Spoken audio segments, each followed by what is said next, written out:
Good morning students. आज ये book के पेज नंबर 175 में चैप्टर 12 अंडरस्टैंडिंग एलिमेंट्री शेप्स में चलिए देखते हैं इस चैप्टर के लर्निंग ऑब्जेक्टिव्स क्या हैं। First, compare the length of given line segment. हम कंपेयर करेंगे लेंथ जो होती है दी हुई लाइन सेगमेंट्स की।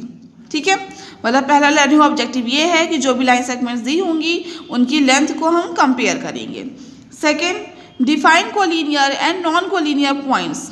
डिफाइन करेंगे collinear and non collinear points को। Define perpendicular lines and concurrent lines. Define करेंगे हम परपेंडिकुलर लाइंस को एंड कॉन्करेंट लाइंस को। ठीक है, define a right angle, a straight angle and a complete angle. Define करेंगे हम एक राइट एंगल को, स्ट्रेट एंगल को एंड कंप्लीट एंगल को। Understand the meaning of acute, obtuse and reflex angle. हम जानेंगे और समझेंगे किसकी meaning, acute, obtuse and reflex angle, या हम कह सकते हैं acute, obtuse and reflex angles क्या होते हैं उनके बारे में हम जानेंगे और समझेंगे। Classify triangles based on the lengths of the sides and measure of the angles. हम क्लासीफाई करेंगे ट्राइंगल्स को किसके अकॉर्डिंग, फर्स्ट लेंथ के अकॉर्डिंग, लेंथ ऑफ द जो साइड्स होगी उसके अकॉर्डिंग, दूसरा मेजर्स ऑफ द एंगल्स। मतलब ट्राइंगल्स को हम टू टाइप से क्लासीफाई करेंगे, पहला according to the length of the sides, second measure of the angles के अकॉर्डिंग। ठीक है, next, define and understand the properties of quadrilaterals. Define करेंगे एंड अंडरस्टैंड करेंगे, मतलब डिफाइन करेंगे और समझेंगे प्रॉपर्टीज जो होती हैं क्वाड्रिलेटरल्स की उनके बारे में। Name different polygons. अलग अलग तरह के जो पॉलीगन्स होते हैं उन्हें नेम देंगे। Identify faces, vertices and edges of a 3D shape. Identify करेंगे फेसेस को, वर्टिसेस को एंड एजेस को जो होती हैं एक 3 डायमेंशनल शेप की। Know the difference between a prism and pyramid. Prism and pyramid के बीच में क्या डिफरेंस होता है वो हम जानेंगे। ठीक है, तो देखिए इस चैप्टर के लर्निंग ऑब्जेक्टिव्स क्या है। कंपेयर करेंगे लेंथ जो होती है दी हुई लाइन सेगमेंट्स की। डिफाइन करेंगे collinear and non collinear points को। डिफाइन करेंगे परपेंडिकुलर लाइंस को एंड कॉन्करेंट लाइंस को। डिफाइन करेंगे हम राइट एंगल को, स्ट्रेट एंगल को एंड कंप्लीट एंगल को। हम जानेंगे और समझेंगे जो मीनिंग होती है acute, obtuse and reflex angle की, उसे क्लासीफाई करेंगे ट्राइंगल्स को जो बेस्ड होंगे लेंथ ऑफ द साइड्स के ऊपर and measure of the angles के ऊपर। डिफाइन एंड अंडरस्टैंड करेंगे हम प्रॉपर्टीज ऑफ क्वाड्रिलेटरल्स को, क्वाड्रिलेटर की प्रॉपर्टीज को डिफाइन एंड अंडरस्टैंड करेंगे। नेम करेंगे, नेम देंगे डिफरेंट टाइप्स ऑफ पॉलीगन्स को, डिफरेंट पॉलीगन्स को हम नेम देंगे। आइडेंटिफाई करेंगे फेसेस को, वर्टिसेस को एंड एजेस को जो होते हैं 3 डायमेंशनल शेप के। जो डिफरेंस होता है प्रिज्म एंड पिरामिड के बारे में, प्रिज्म एंड पिरामिड के बीच में जो डिफरेंस होता है उसे हम जानेंगे। ठीक है, अब नेक्स्ट आ जाइए पेज नंबर 176 में। Geometry is the study of shapes. Geometry क्या होती है, स्टडी होती है शेप्स की। It uses numbers and symbols to describe the properties of shapes and the relation between them. Geometry use करती है नंबर्स को एंड सिम्बल्स को। क्यों यूज़ करती है, ताकि वो डिस्क्राइब कर सके जो प्रॉपर्टीज़ होती है शेप्स की एंड उनके बीच में जो रिलेशन होता है उसे। ठीक है, why is geometry important. Geometry important क्यों है, it is because we come across questions like what is a shape, how big is it, where will it fit. Geometry important इसलिए है कि क्योंकि हमें बहुत सारे ऐसे क्वेश्चन मिलते हैं जैसे कि what is a shape, shape क्या है और कितना बड़ा है, वो शेप कितनी बड़ी है, कहाँ वो फिट होगी। ठीक है, हमारी डेली लाइफ में इस तरह के क्वेश्चंस हमें मिलते हैं, उन क्वेश्चंस का जवाब देने के लिए ज्योमेट्री इंपॉर्टेंट है। Only geometry can provide the skill and knowledge to find the answers to such questions. सिर्फ ज्योमेट्री जो है वो हमें प्रोवाइड करती है स्किल एंड नॉलेज जो ज़रूरी होता है फाइंड करने के लिए आंसर्स इन क्वेश्चंस के। Thus it is necessary to know the basic properties of elementary shapes so that we can measure and compare their sizes. So thus ये बहुत ही ज़रूरी है कि जो बेसिक प्रॉपर्टीज़ होती है एलिमेंट्री शेप्स की उसके बारे में हम जानें, ताकि जिससे हम इसलिए ताकि हम मेज़र कर सकें एंड कंपेयर कर सकें उनके साइजेस को।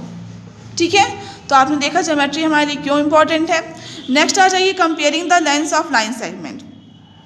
अब हम यहाँ कंपेयर करेंगे लेंथ ऑफ लाइन सेगमेंट। देखिए फर्स्ट मेथड है कंपेयरिंग बाय ऑब्जर्वेशन, बी है कंपेयरिंग बाय ट्रेसिंग, सी है comparing using ruler and divider. ठीक है, फर्स्ट देखिए comparing by observation. Consider the given line segments. Consider कीजिए नीचे दिए गए लाइन सेगमेंट्स को।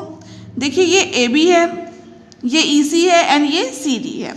Late us consider A B C E and C D. चलिए हम कंसीडर करते हैं AB को, CE को एंड CD को। By observation we can say that CE is longer than both AB and CD। Observe करिए AB, CD and CE को। Observation से हम ये कह सकते हैं कि इसको देखकर हम ये कह सकते हैं कि जो CE है वो लॉन्गर है किससे, बोथ AB से एंड CD से। बट वी कैन नॉट से वेदर AB इज लॉन्गर और CD is longer by just observing them. लेकिन हम ये नहीं बता सकते हैं कि AB लॉन्गर है या फिर CD लॉन्गर है सिर्फ देखकर, ऑब्जर्व करके। ठीक है, हम ये तो बता सकते हैं कि CE इन दोनों से लॉन्गर है, लेकिन AB और CD में से कौन लॉन्गर है ये सिर्फ हम देखकर नहीं बता सकते, देखकर नहीं कह सकते। So this method can not be applied always to compare line segments. इसलिए ये मेथड जो होता है वो हमेशा अप्लाई नहीं किया जा सकता है लाइन सेगमेंट्स के ऊपर कंपेयर करने के लिए। मतलब लाइन सेगमेंट्स को कंपेयर करने के लिए हमेशा ये मेथड हम अप्लाई नहीं कर सकते हैं। ठीक है, नेक्स्ट आ जाइए B, comparing by tracing. Suppose we have to compare the lengths of two line segments AB and PQ whose lengths cannot be compared by observation। ठीक है, देखिए अब यहाँ भी हमें कंपेयर करना है, लेंथ है दो लाइन सेगमेंट्स की, जैसे कि AB एंड PQ की। और ये जो AB और PQ की जो लेंथ है सिर्फ हम इसको ऑब्जर्व करके कंपेयर नहीं कर सकते हैं, इसलिए हम इन्हें कंपेयर कर रहे हैं किस मेथड से, ट्रेसिंग मेथड से। ठीक है, let us follow another method to compare their length. चलिए हम एक अनदर मेथड है कंपेयर करने का लेंथ को, उससे फॉलो करते हैं। Take a tracing paper and make a replica of AB। एक ट्रेसिंग पेपर लीजिए और उसमें एक रेप्लिका बनाइए AB का। Keep this traced sheet on PQ and find out which is longer than the other.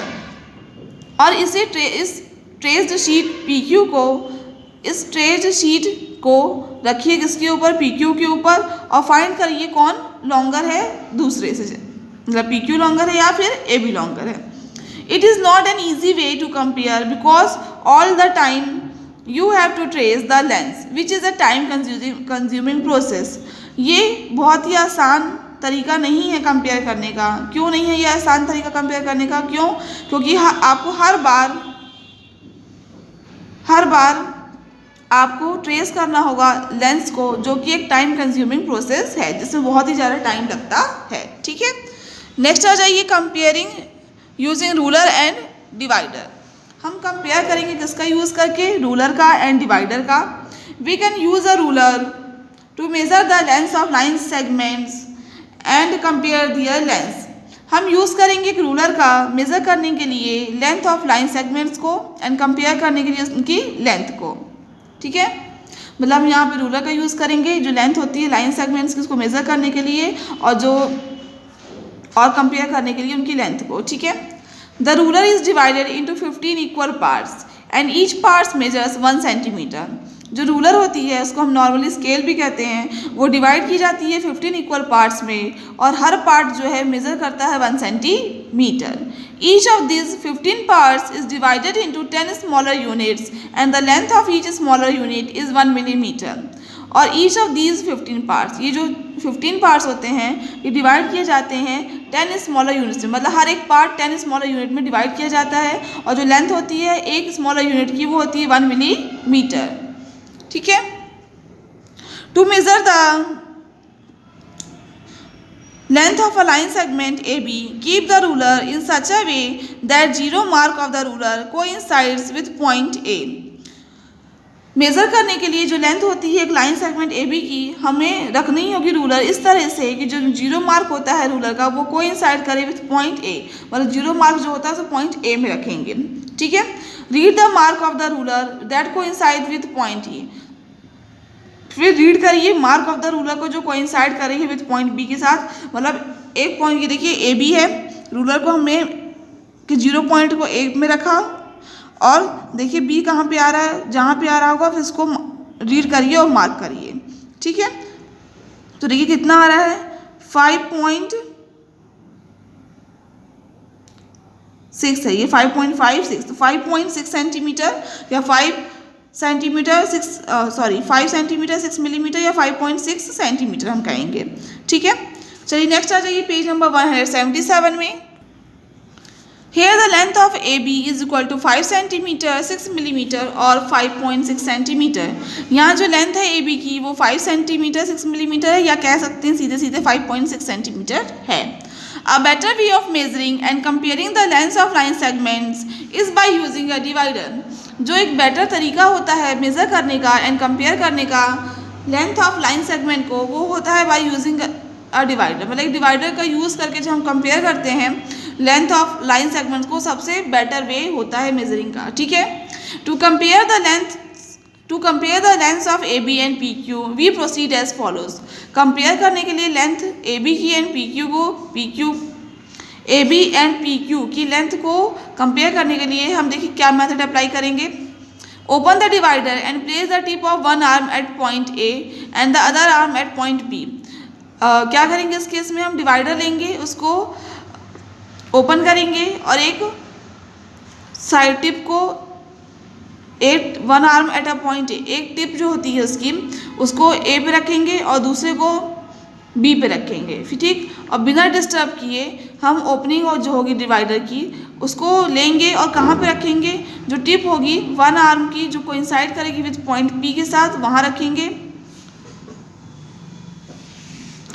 मतलब एक जो डिवाइडर का आर्म होगा उसकी टिप यहाँ रखेंगे और दूसरी यहाँ रखेंगे। ठीक, और उसकी जो ओपनिंग है बिना उसको डिस्टर्ब किए उसको लेके फिर एक जो उसका आर्म का पॉइंट होगा उसको पी के ऊपर रखेंगे।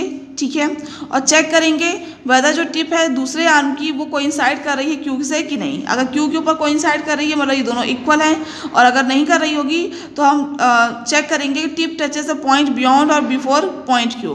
फिर हम ये चेक करेंगे जो टिप है वो कहाँ टच कर रही है, पॉइंट, एक पॉइंट मतलब पॉइंट के पहले या पॉइंट के बाद, ये देखेंगे। ठीक है, now we can say which is longer A B और पी क्यू। फिर हम कह सकते हैं कि कौन सी लॉन्गर होगी, ए बी या फिर पी क्यू।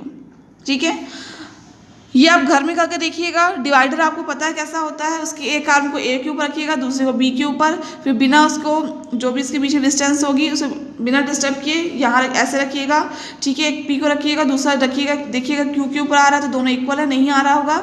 अगर बाहर पॉइंट आ रहा है तो पी क्यू छोटी है, और अगर इधर पॉइंट आ रहा होगा तो पी क्यू ग्रेटर है। ठीक है, नेक्स्ट आ जाइए collinear and non collinear points में। Observe the point say A and B on a plane. Observe करिए पॉइंट्स ए और बी को जो है प्लेन में। We can join them by a straight line. हमने ज्वाइन किया है ए और बी को एक स्ट्रेट लाइन से।